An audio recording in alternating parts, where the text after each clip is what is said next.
Okay, we will go ahead and get started. Good morning and welcome to our weekly webinar information series. Today, our topic is person-centered planning in the age of COVID-19. We know that even though, with the pandemic, life didn't stop. It hasn't stopped for any of us. And so that includes the people that are being served in the mental health system. And so we wanted to take an opportunity today to share some information with you, as well as some questions that you might want to consider when thinking about your plan during this time, and also questions about what might need to change with your plan during this time. And we also have someone that's going to talk with us and go through some tools that we might use, or that you might use as you are thinking about planning and thinking about the changes that might need to happen for your life, and how you can set up some supports that will help you make it through until we return to some bit of normalcy, whatever that's going to look like for the future. So as with previous weeks, we do have captioning available. If you would like to turn on the closed captions and you're joining by Zoom, you would click on the arrow to the right of the closed caption button and say show subtitles.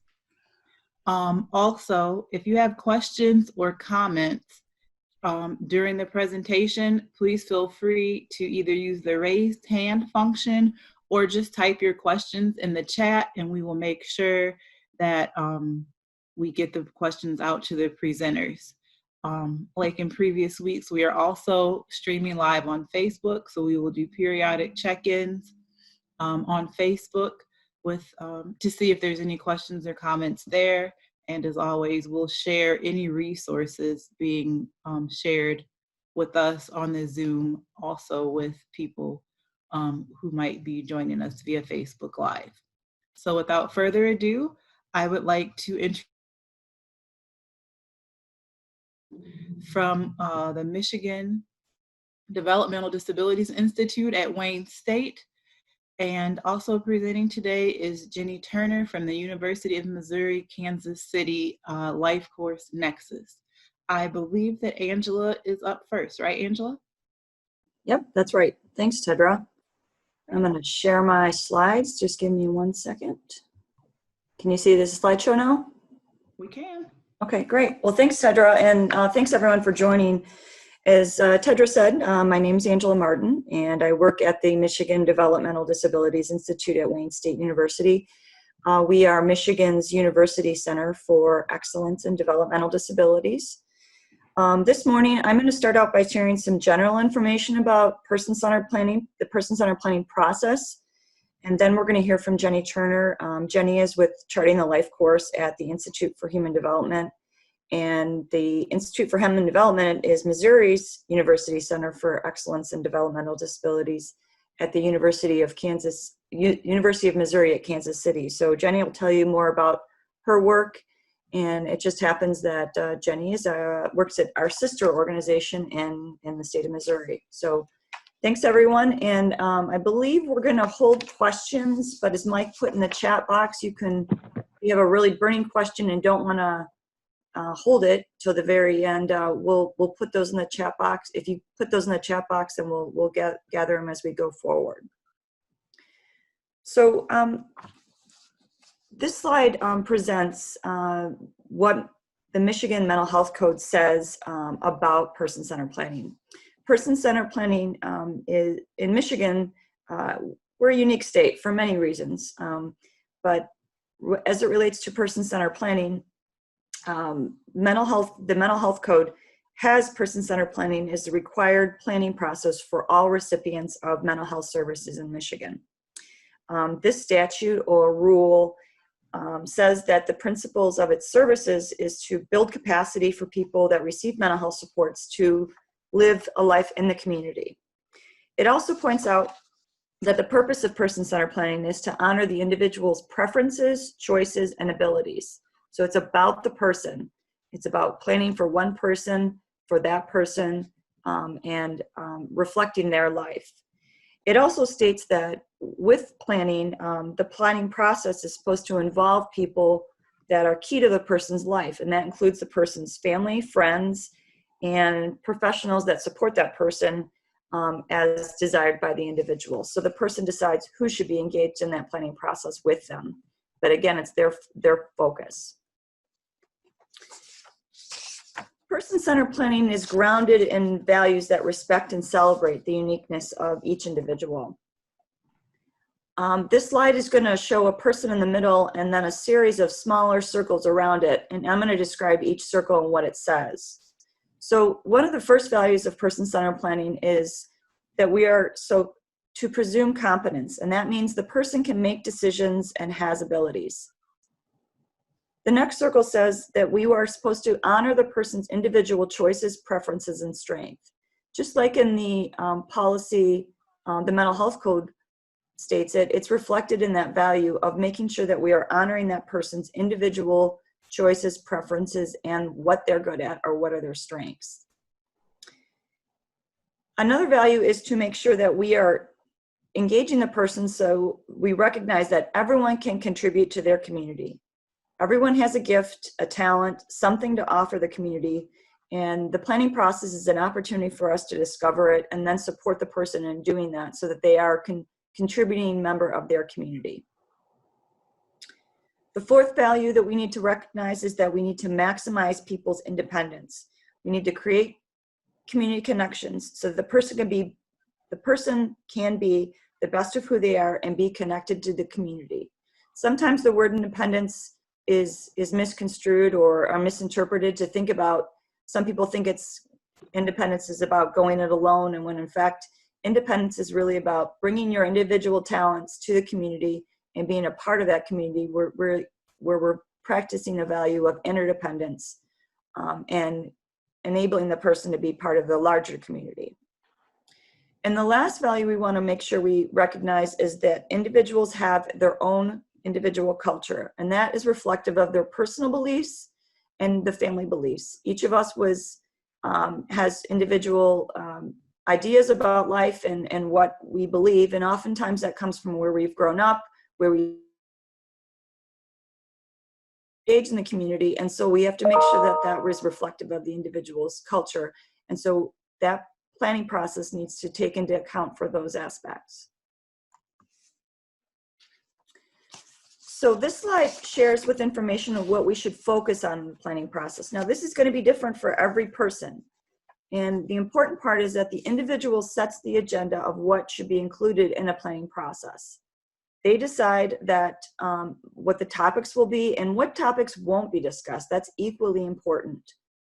So topics may include talking about the individual's personal relationships, their home life, their finances, how they work or how they earn a living, volunteerism, how they're pursuing higher education or currently in an academic program, any legal issues that they might be have to take into consideration or address, their personal health and safety, and about how they're going to have fun and achieve that meaningful life.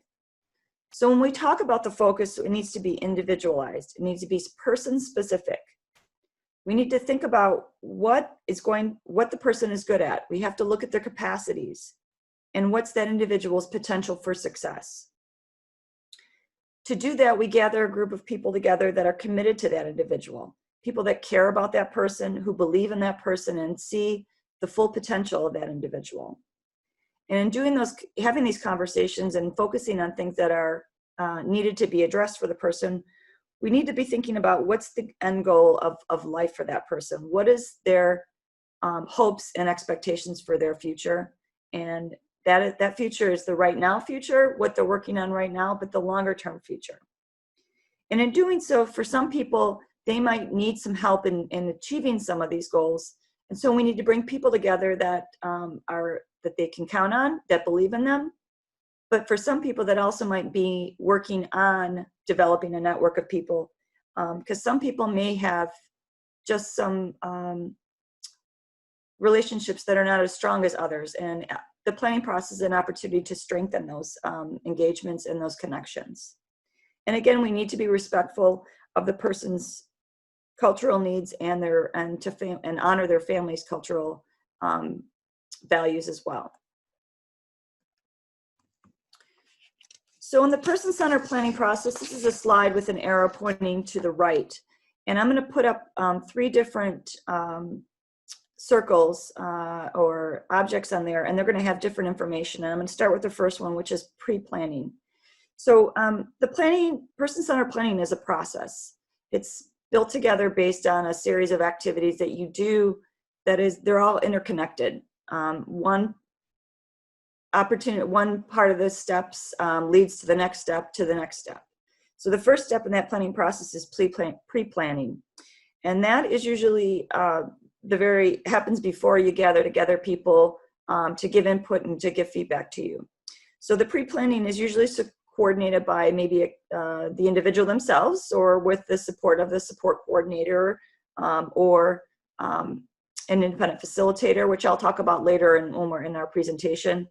But it's a standard set of questions that are gathered to help think about how we're going to bring this planning process together. So there's an agenda that's made. We decide who's going to be invited. The individual says, okay, well, I want to bring these people together on this date at this place, and this is what we're going to discuss. This is what we're not going to discuss. I need these accommodations so I can actively participate in the discussion and planning.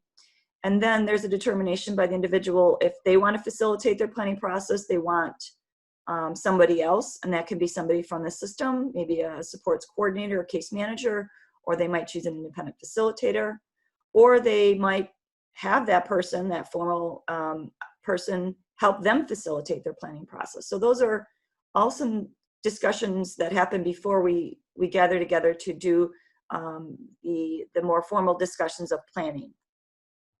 The next step in this next object is the planning process itself. And at that time is when we talk about what we want to achieve. What are the goals of this person's life? And what are some of the needs that he or she might need to achieve that? That might include identifying supports that will help them to be successful. And for the folks that are involved in that planning process, what are their roles and responsibilities to help that person achieve their life goals? One of the things that might come out of that relative to the community mental health system is a plan of supports. And the plan of supports is an outcome of the person-centered plan.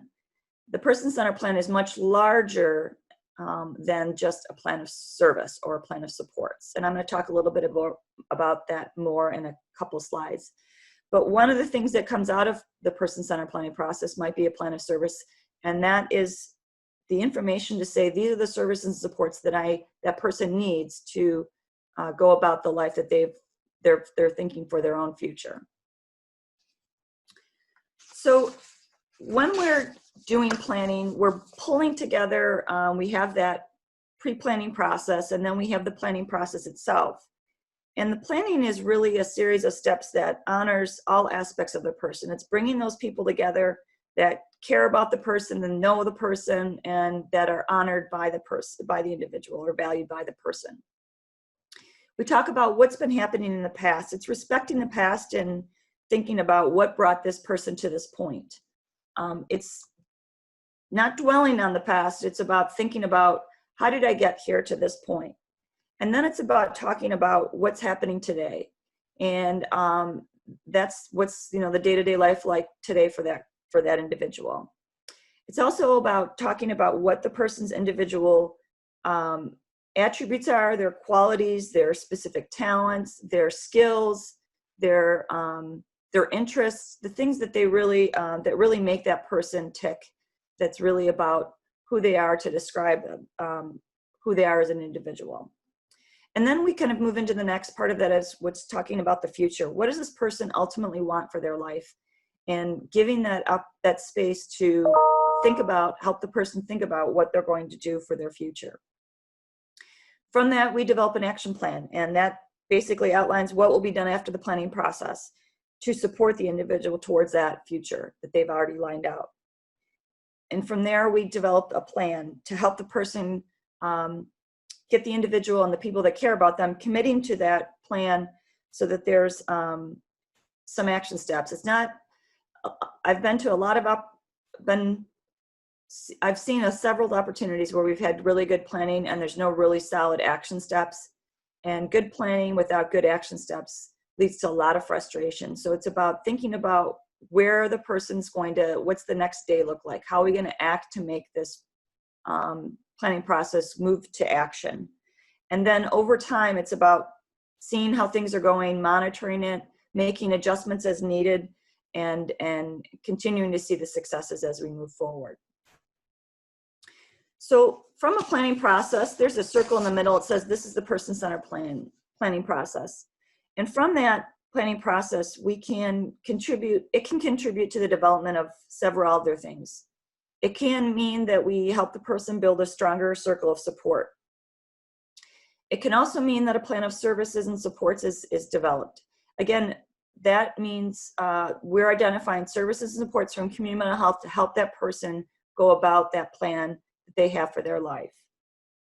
It may give you information to help plan for a person's backup plan. And emergencies have, in this time of COVID, we've really shifted on our thinking about what an emergency means.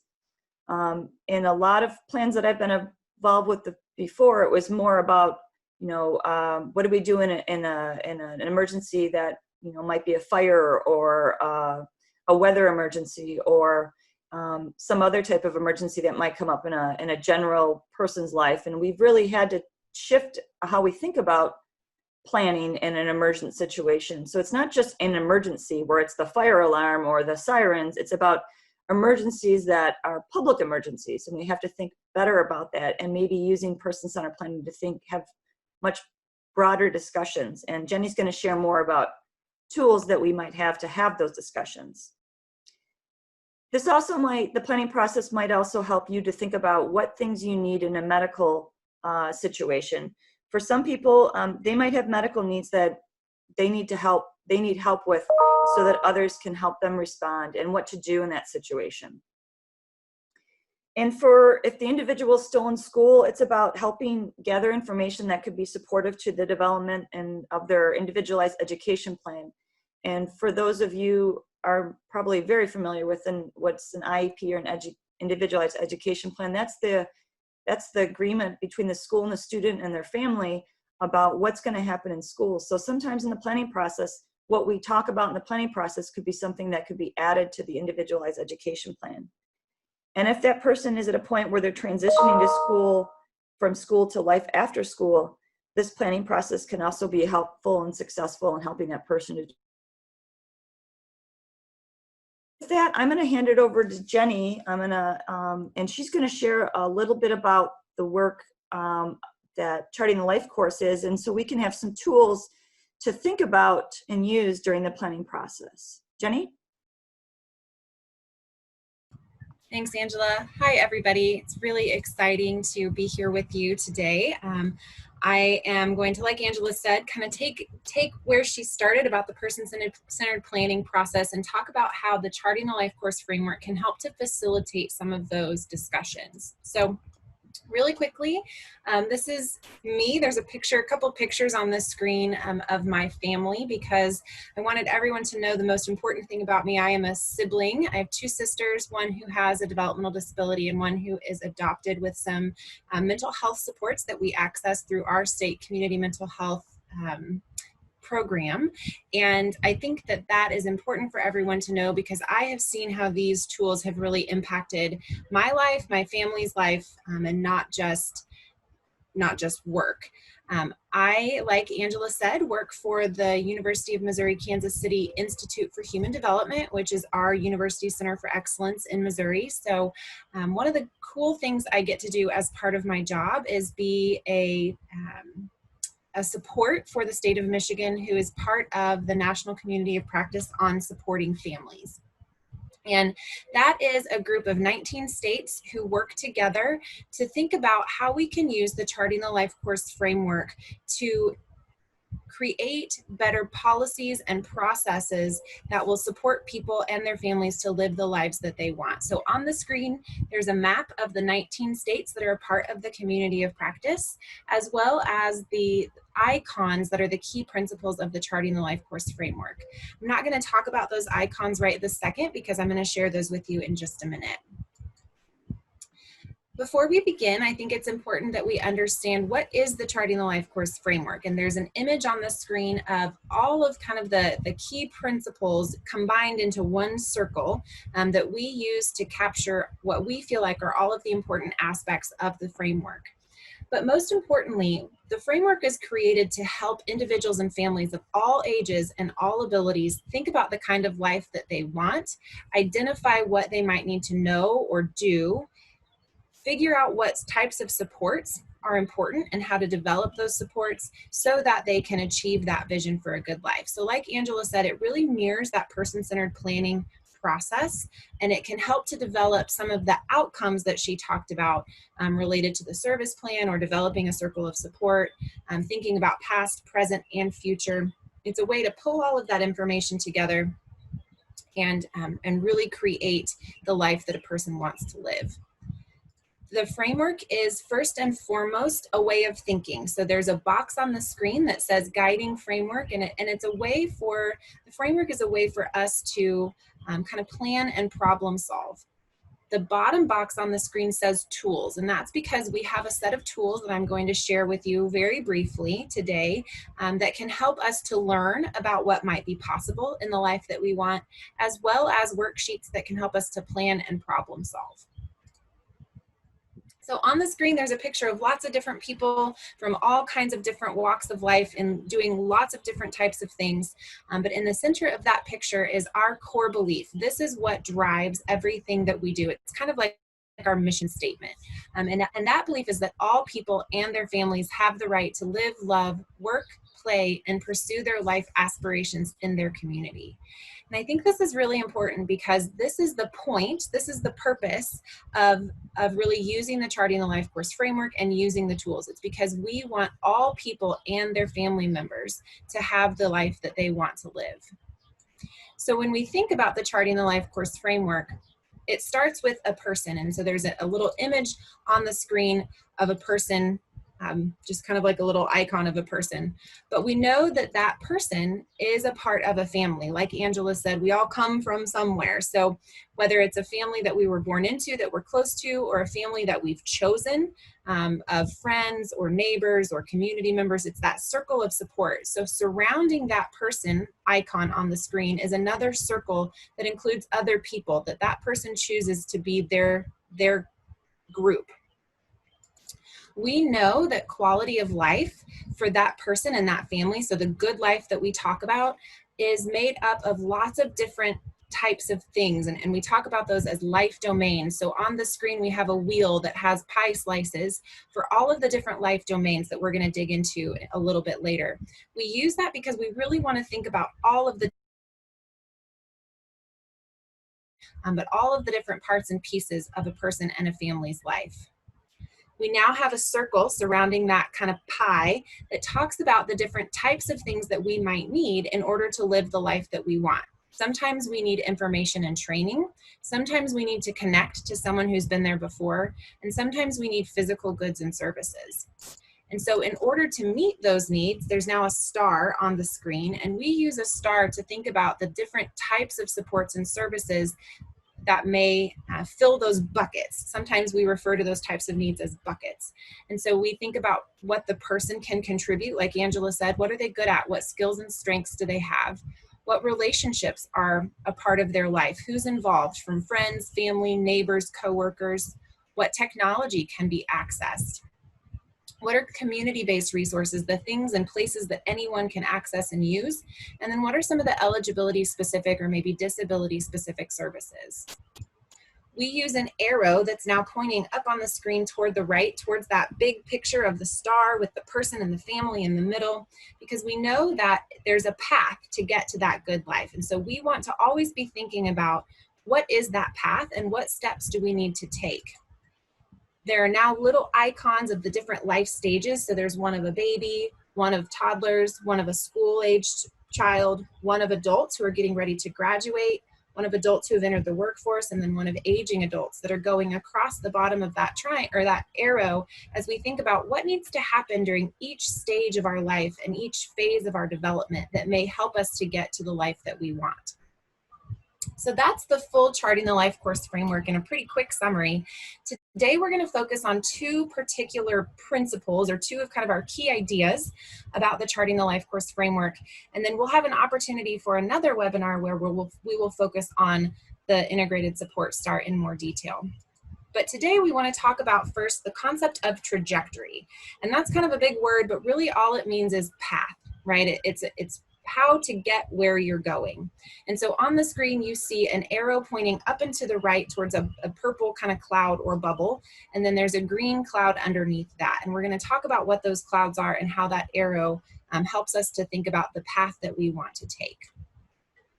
We think that first and foremost, that one of the most important questions that we can ask is, what is your vision for a good life? So Angela talked about how the person-centered planning process really centers on one person and helps to identify what their goals are, what they might want to achieve. And so we have a big blue cloud where we really think about, what do you want? What is your good life? What would make up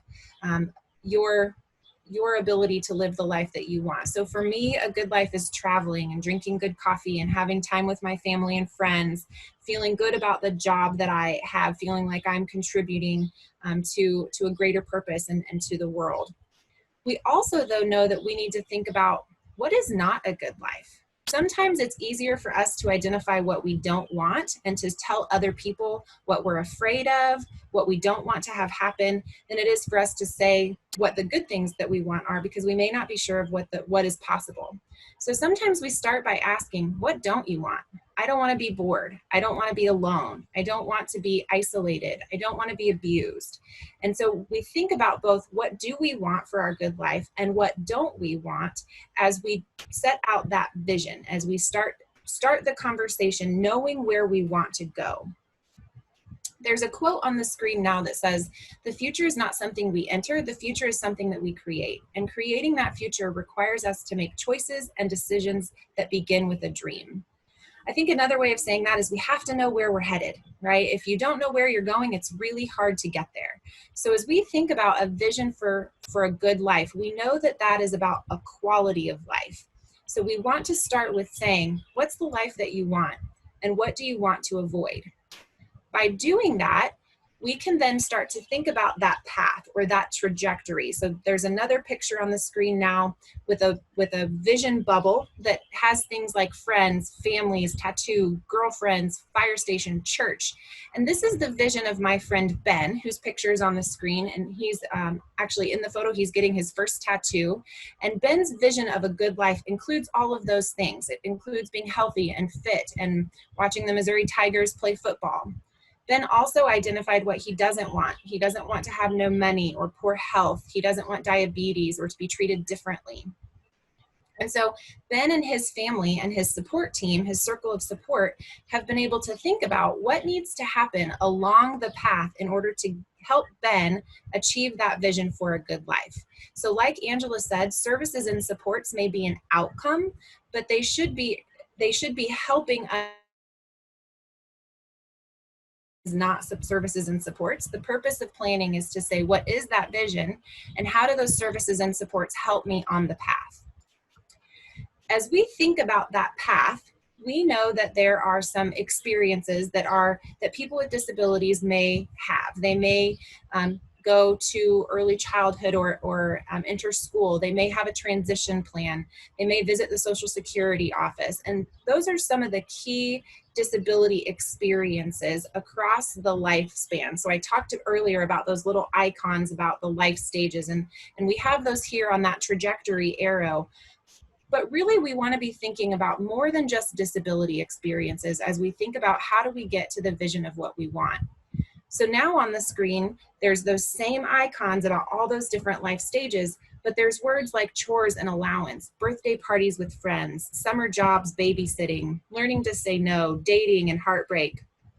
And those are some of the life experiences that everyone experiences in those different life stages as part of growing up that help us to get to the life that we want.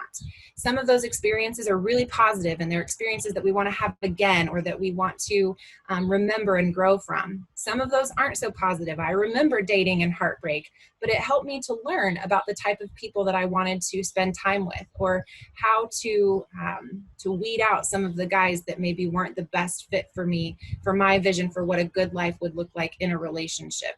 So we know that those life experiences help us on our path to achieving the vision of what we want for our life. So there's a cycle on the screen now, and we kind of think about it like this. We start with a vision. What do we want? That helps us to have expectations. And so we have a picture of a target, because we know that vision sets out the target of where we're trying to get to. It's the bullseye of what we want to achieve.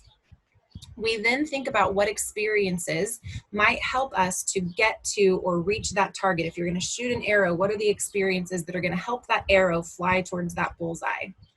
Those experiences create opportunities. So there's a person who is graduating. He's in looks like he may even be graduating from college because he has a little red sash on. And it's opportunities that then lead to more possibilities. So that same person is now sitting at a computer. It looks like he's working. So as we set out what we want with our vision, that determines what we expect, which will then help us to decide what experiences we want to have, which create opportunities for us that lead to more possibilities that then expand our vision more and more and more. And that's kind of how this cycle works to lead us towards our vision for a good life. On the screen now are some tools that we have that can help with exploring what vision you have for a good life and what you don't want, as well as what has happened in the past. Like Angela said, respecting that past is part of the planning process and helping to think about moving forward. I don't want to spend too much time just digging into those tools, because I think that's something that I can send you a link to our website that has videos and tip sheets to help with learning how to use those tools. But the reason I have them up here on the screen is so that you can see that you have an opportunity to have these conversations as part of your planning process. And Angela's going to talk about independent facilitation and other strategies to help drive that conversation, to really focus on what's your vision for what you want, where don't you want to head, and what needs to happen along that arrow, along that trajectory to get you there. I do have a quick example. So I talked about Ben earlier, and now Ben's trajectory is up on the screen. So you can see on the right-hand side, his vision for a good life is listed out there along with what he doesn't want. And then there are boxes to the left along the arrow where Ben talks about what are some life experiences in the past that have been really good? What are some things that have not been so great that we don't want to have happen again? And then in the middle column are ideas about what goals Ben might have for the future. What are some things that need to happen to get Ben to where he wants to go? And what are some things that we need to make sure don't happen in order to help Ben avoid the vision of what he doesn't want? Another way that another one of my friends has used the trajectory is he sets out his vision for a good life and what he doesn't want for the next year. So Ben's trajectory on the previous slide was just kind of for all of life. It was big picture, long term. But Peyton said for the next year, what do I want to have happen? And that was his vision for a good life. And then he thought about what happened in this past year on that left-hand column. What happened in this past year that went really well? What didn't go so well? And then he goes into his team meeting with the middle column blank. And that's where his circle of support decides, okay, if your vision is to make money and have a girlfriend and to live on your own, what are some goals that we might have for this year? So like Angela said, that to achieve those goals. Now on your screen's kind of a silly picture. There's a trajectory on the left that says what I had planned, and it's a straight line to that vision of a good life. And then on the right-hand side says what happened, and the line's really squiggly and swervy and dippy, and there's lots of curves and sometimes the line goes down before it comes back up. And that picture is really just to show that sometimes we plan for things to be smooth sailing, and oftentimes they're not. And that, I think, is pretty evident to all of us right now with what's happening with COVID. We didn't plan for a global pandemic, but we can use the trajectory to really help us think about what is my good life, even though all of these things are going on right now? So my friend Ben actually did a very specific trajectory just about the COVID-19 crisis and thinking about, what does Ben want? What does a good life look like right now? And then what are the things that we don't want to have happen during the crisis? So Ben put down things like keeping busy and keep working on fitness and staying connected with his friends and family, and keeping his mom and dad healthy as part of his vision for what he wanted. And then he put things like boredom, getting COVID, being stressed and worried, having seizures or being sad, missing his family and friends as his vision of what he doesn't want. And then his family helped him to think about, what are some things that we need to do in order to achieve that vision, and what are some things that are some possible obstacles and barriers that we might need to overcome in order to avoid heading to where we don't want. So the trajectory can be used for all kinds of different purposes, even for thinking really specifically about what's going on right now and how are we going to have the best experience we can, even in a really difficult time. Like I said earlier, we know that quality of life, or that vision for a good life, really should include all of the different types of things that we are interested in that happen to us and for us and around us. It's not just about health or safety. Those are critically important, but it's also about, what do we do during the day, and where do we live, and who are we friends with? And so we call those the life domains. And so on your screen right now are circles with all of the different life domains, or images that kind of give a picture of that, which I'm going to describe here with this next slide. So we have 6 life domains that we think about. And the first one is a picture of kind of a calendar, because we think about daily life and employment. And that's really, what does a person do as a part of their everyday life? That might be school, education, employment, volunteering. Where do you go? What do you do? How do you make sure that you have a good day? We then have a circle with a house in the middle, and we think about community living. And that's where and how someone lives. So not only the home that they live in, but what adaptations and modifications they may have, the access that they have to the community, what transportation they may have. We have another circle that has 4 people that are kind of linking arms. And we think about that as social and spirituality. So that's things like building friendships and relationships, having things to do during the day, going and having fun activities, being a part of a faith network or a faith community. We have a circle that has what looks like kind of a fitness watch in the middle, and that's helping us think about healthy living. So that's managing and accessing healthcare, staying well. It includes both physical and mental, emotional, and behavioral health considerations. It's things like nutrition and wellness. We have another circle that has a shield, and that's safety and security. And we think about, what do we need in order to stay safe and secure? Things like emergencies, guardianship options and alternatives, our legal rights. And then we have a circle with kind of a man or a woman who's reaching for the stars, and that's about advocacy and engagement. And we think about that as building value roles, making choices, setting goals. Like Angela said, really contributing. We all have things to contribute. So how do we contribute to our community? Again, we think about all of those life domains and how they're connected. We can't think about healthy living without thinking about, where does somebody live? And what do they do during the day? And are they safe? We can't think about social and spirituality and friendships and connection without considering, is someone healthy enough to be around people? Do they live in a safe place where they can go and explore new relationships? Do they understand what safety and relationship looks like? So we know that all of those life domains are connected, but we want to be thinking about all of them, even during this time of crisis, because we really believe that all of those life domains help us to live a good life. We have some tools and resources that can help us think about each one of those life domains depending on the stage of life that a person is in. So on the screen is a picture of what we call our experiences and questions book. And that has all of the different life domains as well as all of the different life stages, with just questions to think about, questions to ask yourself. Possible, think about what you might need to know or do in order to live your good life. And then we have smaller quick guides that just focus on one age as well, and those are on our website.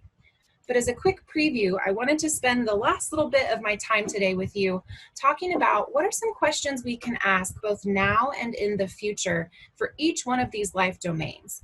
So we know that right now we're trying to think about and plan for how to have a good life in the midst of a pandemic and some social unrest and challenges that are going on. But we also know that we need to be thinking about the long term too, and thinking about the future, learning from what's happening right now to help that shape our vision of what we might want later. So thinking about daily life and employment, again, that yellow circle with the calendar, things like education and employment and individual and family life, some questions might be, what does a good day look like right now? What do I want to do during the day that will be interesting and valuable to me? Do I feel safe and comfortable continuing to work? And I won't read every question on the screen, but I think these are going to be made available for you following the presentation, so you'll have those. But we also want to think about the future. Based on what you've experienced over the past few months, how has that changed your vision of what you want to do during the day? Do you want a different job? Do you want to continue the job that you have? Do you want to think about an educational experience that you might want to have? It's also important to think about what are we doing right now during this time at home to learn the skills that will help us to prepare for or to be more independent in adult life. So are we taking the opportunity to do some chores? I know that's not much fun, but I know for my sister, who part of her vision for a good life was living on her own. And you can't live on your own if you don't know how to do your own dishes. Or if you don't have the supports that you need in order to do those dishes. And so we've spent some time helping Sarah, my sister, think about what are some skills that she might need to learn in order to live the life that she wants to live. When we focus on community living, that brown circle with the house in the middle, these are things like living options, accommodations, and access and transportation. And I think one of the most important questions right now is where do we want to shelter in place? What home makes the most sense? We're spending a lot of time in our houses. And so what is the best place to be in place for you right now? And then what modifications or other supports do you feel like are important in order for you to access the community? Do you need a mask? Do you need gloves? What types of things are going to help you to access the community around you? And then thinking about the future, after you've spent all this time at home, is it where you want to live? Are the adaptations and the modifications that you have, do they make sense, or have you discovered additional modifications that you might need? What are you learning about getting around in your community? Are there things that you need to learn related to transportation, like learning to drive or learning to ride a bike or learning to walk or ride the bus? What are some opportunities in that way? When we think about community living, it's really about where would I like to live? Do I want to live alone or with someone else? Thinking about all of those different options. When we think about and focus on social and spiritual, so again, that orange circle with the linked 4 people, the main questions that came to my mind in this domain right now were, how do I want to maintain connections with friends and family right now? Who are the most important people that I want to stay connected to, and how can I do that? And then what do I want to do, and what's available for me to do for fun? So for example, I'm a runner. I know that sounds crazy, but it's really important to me to have time to run. And so I've had to figure out a way. I don't like running when it's 100 degrees outside, which it already is in Missouri, and I can't go to my gym right now. So I've had to think about what can I do? What's a leisure activity that I can do in order to still have that opportunity to do something that's fun for me, even though it may not be fun for everybody else. As we think about the future, we also want to think about what spiritual or faith communities might I want to explore or connect with? What leisure activities do I want to try or participate in regularly? And what friendships or relationships are important for me to maintain or to grow? When we focus on healthy living, there's obviously a lot that we can talk about related to healthy living in this current situation. We know we're thinking about healthcare and diagnosis and disability specific information, as well as fitness and nutrition. But some of the things that came to mind were thinking about, can some of my therapies be replaced with regular physical activity, like using a treadmill or an elliptical or some at-home exercises? Who else understands my medical needs and is available if I need help communicating those to others? What do I need to do to ensure my mental and emotional health? This time has been hard for all of us. And so what are some of the supports that I need for my own well-being? And then how might this to think about moving forward? As we think about the future, some questions that might be helpful are, what does healthy mean to me, and how will I live a healthy lifestyle? Do I understand my disability or special healthcare needs and how it affects me? Those are some of the things we can think about in healthy living. As we think about safety and security, this is really focusing on personal safety, public safety, and then considering some of the legal and financial issues. And as I thought about this, what came to my mind was really, what have I learned from this crisis that will help me in being prepared for emergencies in the future? I don't know about you guys, but I know for me, I had zero time to prepare for this. I literally got off a plane and couldn't leave my house for 2 straight weeks. And so I didn't have everything in place. I needed somebody to go to the grocery store for me. I needed, to get my work stuff from my office. There were lots of things that I hadn't really thought about and didn't have a plan for. And so what are some things that I learned from that now I can put as a part of my own personal planning process? I hope this never happens again, but who do I now have in my circle of support that I know will go pick up my groceries for me? Or did I learn how to use grocery delivery? Has that become something that has become part of my my services and supports that will help me to reach my vision for a good life of staying healthy and safe? It's also really important that we think about, do I understand who I should and should not let into my home? And that's a safety and security skill for all time, but also right now, thinking about, what are you comfortable with? Who are you comfortable with related to the pandemic? And then what's going to help you feel safe and secure in public right now? Again, do you want to wear a mask and gloves? Do you want to not go into public? It's really, the person-centered planning process is focusing on you, that person, and helping you to identify your preferences, strengths, abilities, and your vision for what makes sense. As we think about the future, like I already mentioned, we think about, what's our disaster or emergency plan? Do I feel safe, and do I know who to tell if I don't feel safe? How do I handle situations where I feel like I'm being victimized? And do we have an ABLE account or a special needs trust? Or have we started to think about those money management aspects for the future? Finally, as we think about focusing on advocacy and engagement, this is about leadership, self-determination, and community contribution. And so, there are all kinds of great things happening right now. We've seen kind of this global response to the pandemic with people coming together to help each other. And so one question you might ask yourself is, what issues do you care about? And how do you want to be involved? Do you want to volunteer? Do you want to donate money? Do you want to sew masks if that's a skill that you have?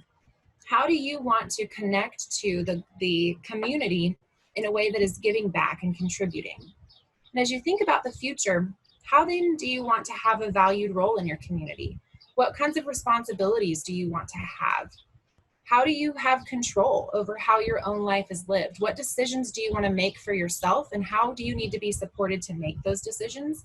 And how can you continue to contribute to the causes that you care about? I know that's a lot of questions. It's a lot of information. And so again, we have a tool that can kind of help us to think about those different life domains and to identify some of the priorities in each of those domains. As we think about the vision, it helps us to just jot down some of the key things that are important. So for example, for me, if I take my big vision for a good life and break it just quickly into domains, I'll tell you one thing from each domain that's part of my big vision. For daily life and employment, I want to keep my job right now. That's really important to me. And so that means I need to figure out how to work from home. From a community living aspect, I want my house does not have air conditioning in my office. So if I'm going to work from home, I've got to figure that out because it's 100 degrees in Missouri. And so my vision is to get air conditioning in my office. Social and spirituality, it's really important to me to stay connected to my friends and my family. And so part of my vision is having a weekly Zoom, it's not a meeting, I guess, a Zoom dinner with my family. So we do Sunday dinner with my family over Zoom right now because I can't see them in person. That's part of my vision for a good life. Healthy living is continuing to run for me. And so thinking about, how can I continue to run in a way that is going to keep my body healthy? It's part of my vision. Safety and security. Part of my vision for safety and security is learning about what's happening in my community and really understanding what I can do to be a part of the solution. And so I'm exploring that. And sometimes exploring is a vision. We don't always have all of the answers. Sometimes we're putting a big question mark because we're not sure what it looks like. from an advocacy and engagement standpoint, it's really important to me to contribute to global issues. And so I'm thinking about and exploring what are the or other organizations that I might be able to donate to right now in a time when I can't physically go across the world. How can I contribute money or resources that would be supportive of that? So that's just a quick rundown of how that vision tool might help you to break out the priorities in each one of the areas as we think about both what's happening now and what might happen in the future, and how can we learn from what's going on now in order to help us have a good life later. When we put it all together, like I said, we've got tools and resources on our website. It's lifecoursetools.com/person-centered. And that is, like Angela said, the person-centered planning process really is about the person. And so these are tools for the person to capture their ideas, their perspective, their vision, to think about what they want and don't want. But we also know that families are involved in that process. And so we have some family tools that help family members to capture their vision, but to keep it separate, because sometimes what I want and what my parents want for me is not exactly the same, or what I think is important and what my parents think is important is not exactly the same. That doesn't mean that my parents are wrong or that I am wrong. It just means that we all need an opportunity to have our own opinions and then to come together as part of that planning process, as part of that circle of support, and talk about what makes the most sense to the person and for the person going forward. So again, those tools and resources are available on our website. It's lifecoursetools.com, and I will drop those in the chat as well. So with that, I'm going to hand it back to Angela to talk about what this might mean specifically for you in your current context. Thanks, Jenny. So Jenny laid out shared some great tools that you could use for planning for yourself or for somebody that you care about. And those tools are, I noticed that Tedra was putting a lot of the information that Jenny was sharing in the chat box, and we'll make sure all these are all available to you after this presentation as well, along with the recording. But I wanted to take a few minutes just to highlight and really, whoops, let me go farther down, sorry.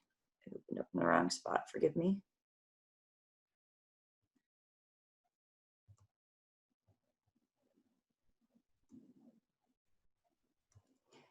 To talk about this in the format of COVID and how it's impacting so many of us. So as Jenny shared some tools that Life Course has shared and kind of helped to lay out, but really thinking about for you or for your family member or a person you care about, thinking about the right now might mean that you might need to modify we talked about the service plan and how that supports the overall person-centered planning process. An individualized service plan supports the plans the person has for their life. And so in learning about that, you might think, oh gosh, that might mean I need to make some shifts and I need to make some changes in what things I need right now. And that might mean choosing a different provider or choosing a different services.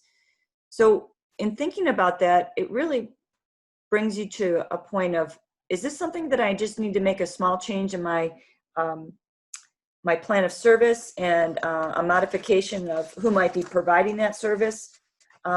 Or is this something where I might need to have a reconvening of my planning process and talk about this in a much more significant way? Maybe the changes due to COVID have been really significant, and these are bigger life changes, and so that you've maybe had to move to a new living situation because of particular care that you need to take during this pandemic.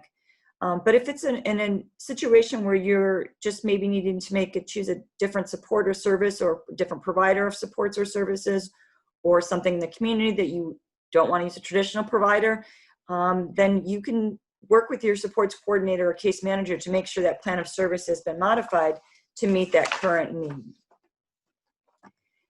When we think about the future, because we should always keep thinking about the future. I know it's really, really difficult right now thinking about all the things that have changed over the past few months. And some of us have been dealing with some pretty heavy situations and maybe have had a family member that has experienced hospitalization or is recovering from a situation of being sick. we want to, it's hard to sometimes to think about the future when those heavy things are really happening in our lives, but we need to be thinking forward. And so when we think about to think about that future, and maybe ask yourself, has the experience of coronavirus given you some new ideas or new insight about yourself that you might want something different for your future? And in doing so, it's an opportunity for you to think about how you can plan for this. So it could mean, a change in services. Maybe that service doesn't really reflect where I want to go or how I want to spend my days or live my life. And then you can kind of make a shift to a new support that can get you there. It may mean having somebody provide that service that's different from before, and that's okay. Or that provider can continue to kind of change with you and meet your needs as your life has changed. But it is about planning for the longer term future. So when you think about your future, have you planned for those long-term goals? And then you may want to consider reconvening your planning process so that you're preparing and planning for that future. I do want to note, because I didn't say this earlier, is that anyone who is receiving community mental health services in Michigan can decide to reconvene their planning process at any time. It doesn't have to be on 1 year from now or on some specific date. It's more important that it reflects you and your life.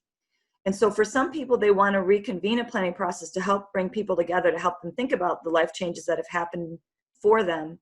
And for other people, it's about just making some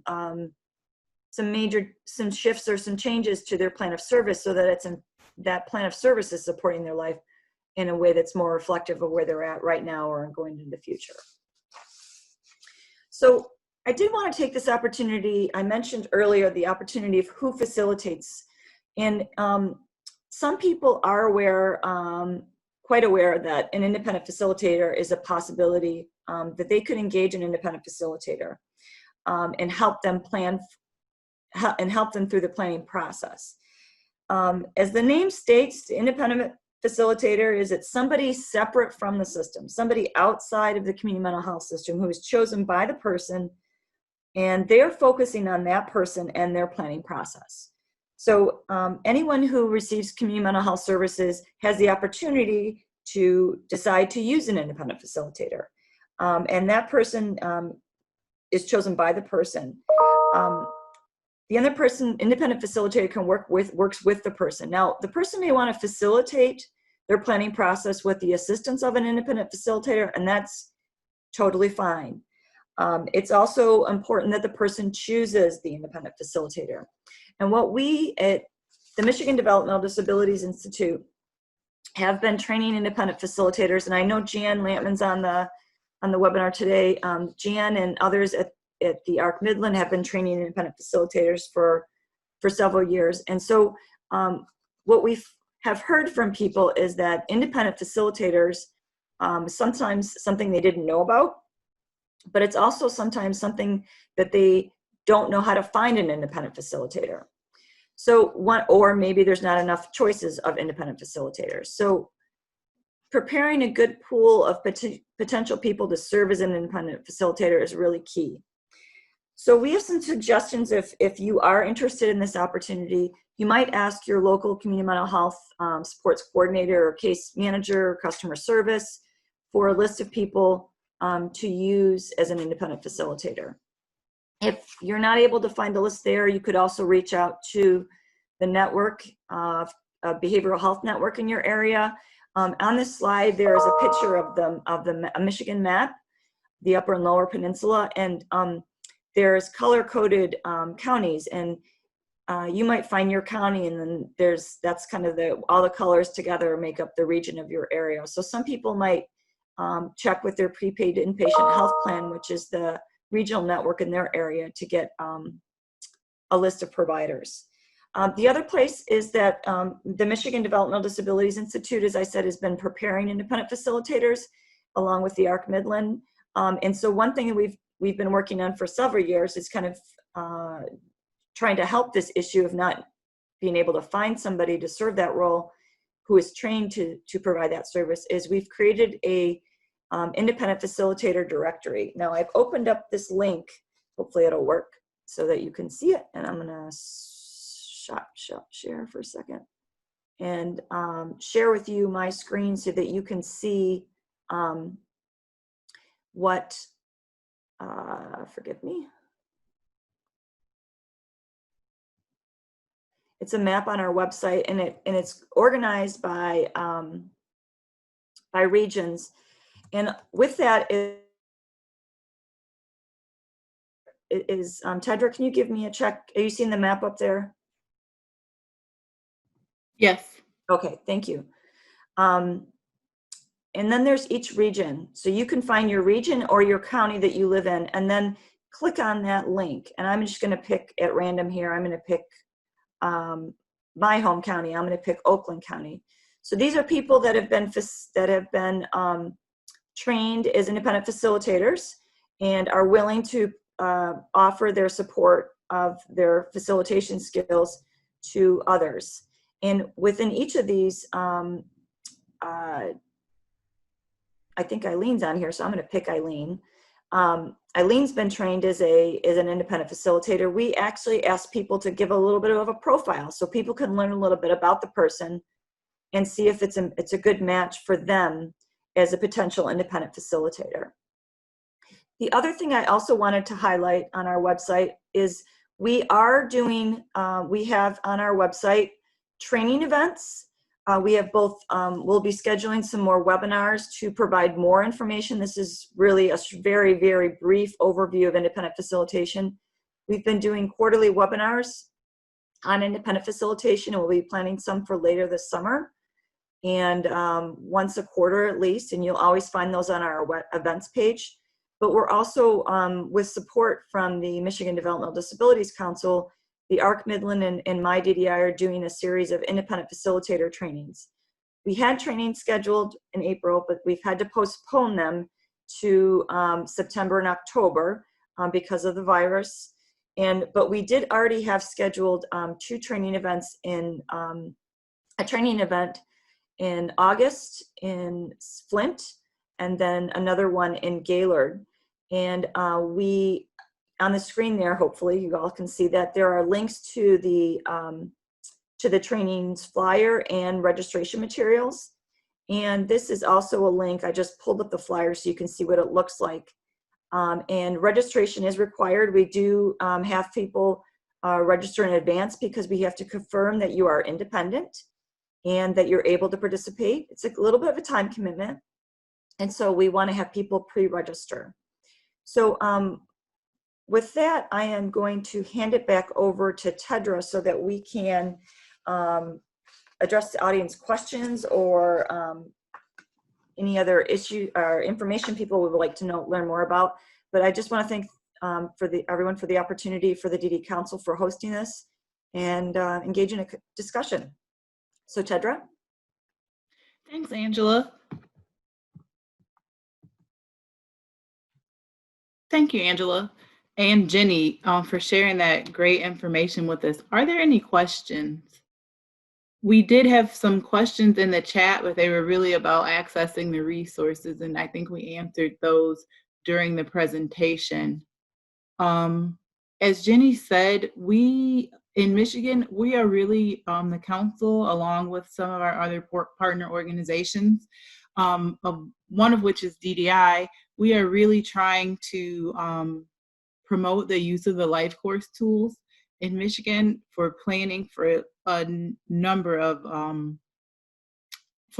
things. It can be used for this, but also, you know, in the education realm and when dealing with healthcare and a lot of a variety of other topics in your life. And so we want people to be able to get to the good life that they want. And that was the impetus of doing this planning webinar today.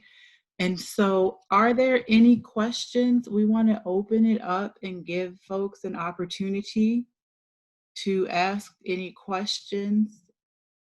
And I guess one of the questions I would ask is, have people had any success or experience in planning that you want to talk about during this time?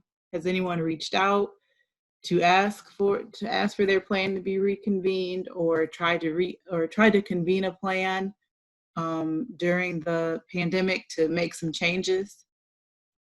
So Tedra, while we're gathering up, I'll just give an experience. Jenny shared that she's a family member. I'm also a family member. And for my own family member,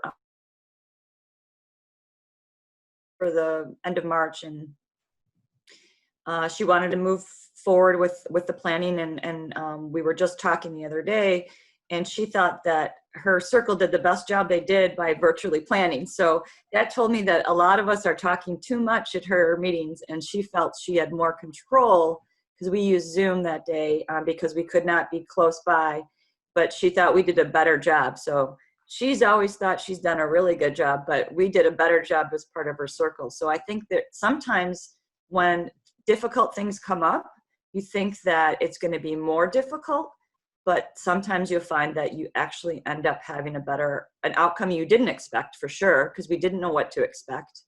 And it was really early in the time of the outbreak where everyone really had to be home. It was pretty uncertain. And the good part about that is that my family member felt more control over that planning and discussion than I think she maybe did. There's a lot of people in her circle, so there's a lot of chatter. So sometimes having that focus of a technology can help maybe be a little bit more in control. So that was just as a participant, a recent experience that I thought I might share. Great. Thank you, Angela. And as Jenny said, in a couple weeks, she's going to be back with us and talk about the integrated support star. One of the things that the COVID crisis has taught us is that we are not able to rely solely on our mental health services. And so with that integrated support star and going a little bit deeper into it, she's going to just share how to take that star and use it to plan a meaningful day and help you to craft a life that you want.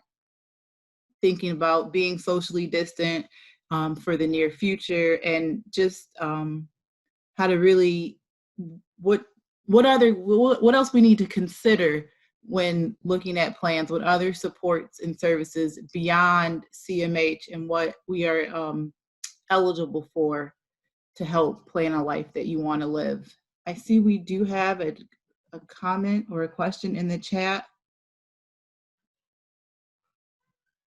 Mary, I think we will have to talk about that offline because I do believe that there are proven methods to do that.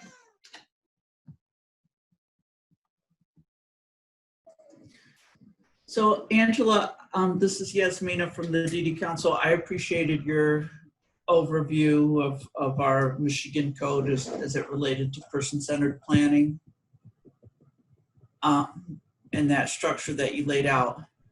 However, I think that's not operational necessarily everywhere in terms of people really being able to choose who comes to their meeting. I think oftentimes meetings are convened by their supports coordinator with the people in their group home, the staff, the guardian, but really there may not be a more of an impartial circle of support. I was invited to a meeting a year or two ago by a client who asked me if I'd go, and then I was never contacted by the supports coordinator. Right. And this happens, I guess, pretty regularly. So how do you, what's your recommendations on how to kind of get this more enforced and honored? It looked really good on paper, but. So thanks, Yasmina. I think there's really two paths of which we can address that. I think that's the individual level, that the person can engage their local customer service if they're not really truly experiencing that the full value of their of the promises of what quality person-centered planning looks like, right? that is to say that sometimes if there's not good service happening with that case manager or support coordinator, the person can make a change. You're not married to that person for life. That is a person that you can make changes to. They work for you or on your behalf. So this individual, I mean, just conceptually doesn't know their rights, right? And doesn't, I think would feel really,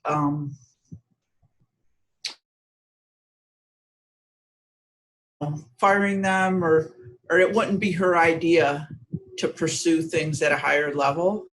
And so I'm grappling with how to support her to do that with the limited skill set.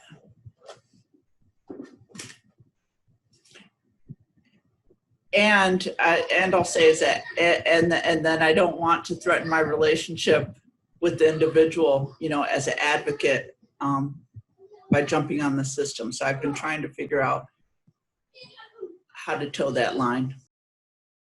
So I'm not in Michigan, but if I could maybe share some ideas that we've had from others who have used the Charting the Life course framework specifically for some of this conflict mediation and trying to avoid conflict. One of the things that we have found is that by using the trajectory, it helps to articulate in a more positive way some of those concerns. So instead of saying, here's what's not going well, it's here's my vision for what I want. And that puts the lens around of, is this actually happening? If this is what I say I want, can we now identify where this isn't occurring? And so it helps, I think, with some advocacy that doesn't feel adversarial, or it doesn't feel like an attack, because everybody can agree our job is to be here to help this person achieve the life that they want to achieve. They've said they want these people involved in their planning process. They want it to go like this.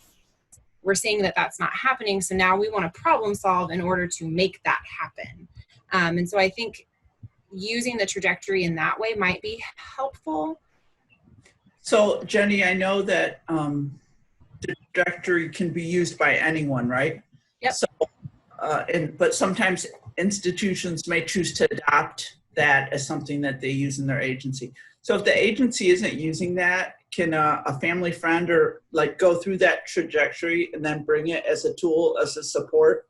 Absolutely. And in many ways, I think sometimes that's even more helpful, because then it's not a form that's being filled out that's required. It's really a planning tool. And so you can print them off from our website. Anybody can go get them, use them. We've got some how-to videos and tip sheets on our website if you're not sure what goes in each box. And so you can walk through kind of, exactly like you said, Yasmina, a family friend or a family member can kind of say, hey, let's get all this information down on paper, and then you have it to take to the meeting. We actually have some self-advocates in Ohio who are calling it their paper courage. And so they use that to prepare to be able to go into their meeting and feel like they have the courage to say, this is what I want. Okay, great. Thank you, Jenny. Yeah. Sarah, go ahead. What state are you from, Jen? I live in Missouri, but I grew up in Kansas. So I'm a Midwest girl. Okay. I didn't know.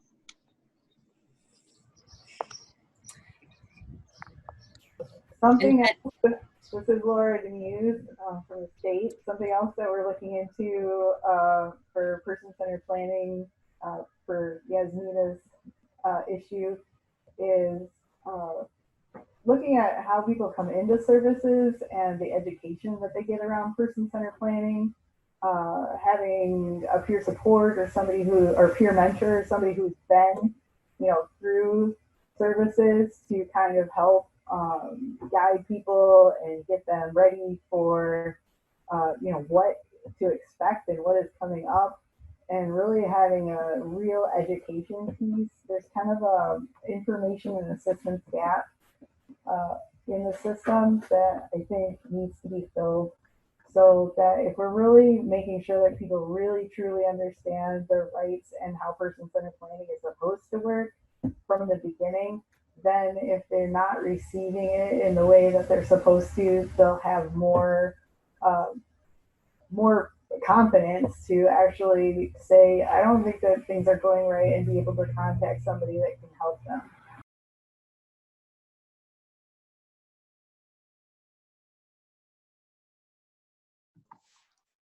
Thank you, Laura. Angela is back. Angela, Jenny Jenny pinch hit for you with Yasmina's question. Give this next question to you, and it is, what is the plan to have the life course materials used more widely in Michigan? All right, so as Jenny had mentioned, Michigan is one of the community of practice on supporting family states, and we do have a state team who is really developing a strategic plan around policy and practice and better ways to support families and individuals.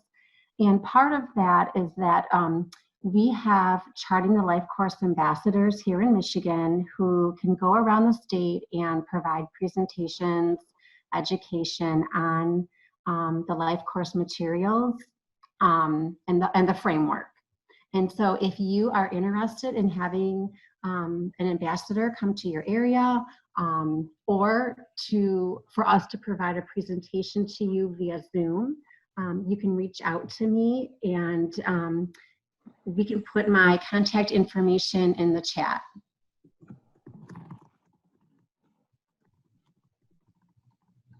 I'm typing it right now. Okay, thank you. And Angela, have the MySibs life course presentations already taken place? So we're doing, thanks Tedra for mentioning that. So MySibs is Michigan Supporting and Including Brothers and Sisters, and we're a statewide chapter of the Sibling Leadership Network. Later this month on June, I have to look at my calendar. I shouldn't talk with it looking at my calendar. June 24th. Oh, thank you, Amy. There's my calendar brain. Thanks, Amy. So Amy Peckinpah is also on this meeting. She's part of MySibs. We're going to be hosting a presentation for adult brothers and sisters, sharing the tools and making sure that we're helping brothers and sisters support their siblings who receive supports to use the tools. What we find is a lot of brothers and sisters want to have a way to be supportive, and they just maybe haven't been invited to the table or don't know how to get a chair at the table. So maybe helping them with the tools can help them help their brother or sister think about their future, and then, be a supporter in that planning. And that's at 7 o'clock. That's also on the MyDDI website if you want to register for that, and also on the mysibs.org website. So we welcome all. Thank you. Are there any other questions or comments or anyone else that wants to share today?